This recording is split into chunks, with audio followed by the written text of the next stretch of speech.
semuanya, selamat datang di podcast kita hari ini. Sebagai aku Aurel, host kalian yang paling ceria. Hari ini studio rame banget karena kedatangan Kateo, Female, Angel, Isma, dan Nanda yang paling heboh. Halo semua. Halo netizen. Waduh, hari ini topiknya seram-seram sedap ya. Karena jujur ya, pas aku datang ke sini aku udah disempet buat pusing sama Google Maps aku tuh error. Nah, pas banget, itu baru pembukaannya udah ngena banget. Guys, hari ini kita mau bahas tentang amnesia digital. Spesifikasinya ketika AI mulai menggantikan fungsi otak manusia. Menarik sih ini, fenomena di mana kita makin gampang lupa karena tahu semua informasi sudah disimpan sama teknologi. Istilahnya memori kita sudah di-outsource oleh pihak ketiga. Tapi bentar Kak Theo, menurut aku itu amnesia bukan dalam arti yang negatif sih. Itu namanya optimasi memori. Kenapa kita harus menjejali otak kita dengan rumus, rute jalan, atau nomor telepon? Padahal AI bisa nyimpan itu semua dalam satu klik. Kenapa otak kita nggak dipakai untuk berpikir yang lebih makro? Bikin hal makro gimana sih, Female? Yang ada otak kita tuh malah dibikin mager. Sekarang tuh ya, bikin caption Instagram aja nanya AI. Mau balas email dosen aja nanya AI. Bahkan mau nanya makan menu siang aja nanya AI.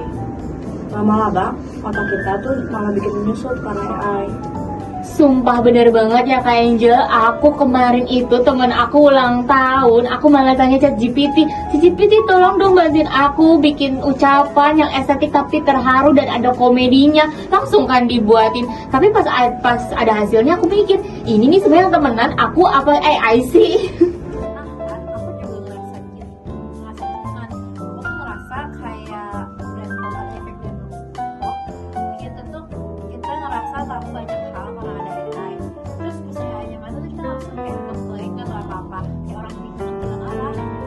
Secara psikologis, emang ada yang namanya Google Effect. Otak kita sengaja menghapus informasi yang sifatnya fakta karena otak tahu kalau informasi itu bisa dicari lagi dengan mudah. Masalahnya, kita jadi pinter nyari cara menemukan informasi, tapi kita nggak benar-benar paham isinya. Isma, dampak jangka panjangnya adalah hilangnya daya analisis kritis. Kalau semua kesimpulan udah disiapin sama AI, kita nggak belajar proses problem solving. Padahal proses mikir yang mumet dan rumit itu yang bikin manusia makin berkembang dan juga tambah berpikir kritis. Paham kekhawatiran Kak Theo sama Kak Angel, tapi coba kita lihat dari sudut pandang evolusi.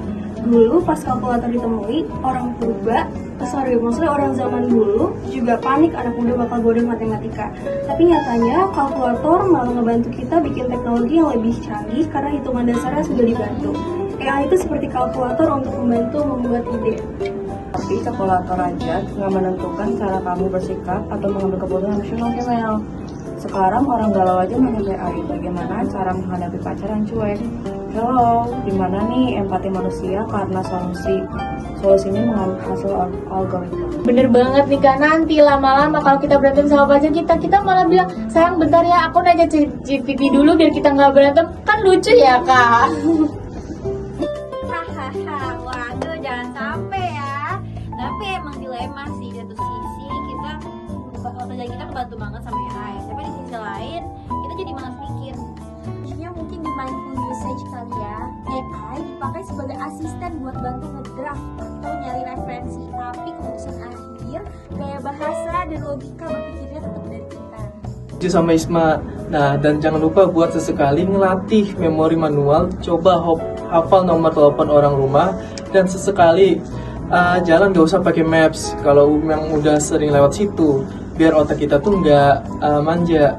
Mantap banget kalau kita hari ini nggak kerasa waktunya udah mau habis. Singkatnya AI boleh makin pintar, tapi otak kita jangan mau kalah saing dan malah milih buat pensiun ini ya guys. Betul banget nih teman-teman, tetap harus diasah ya otak kalian. Netizen ini jangan sampai isi kepalanya itu cuma kabel sama plug doang.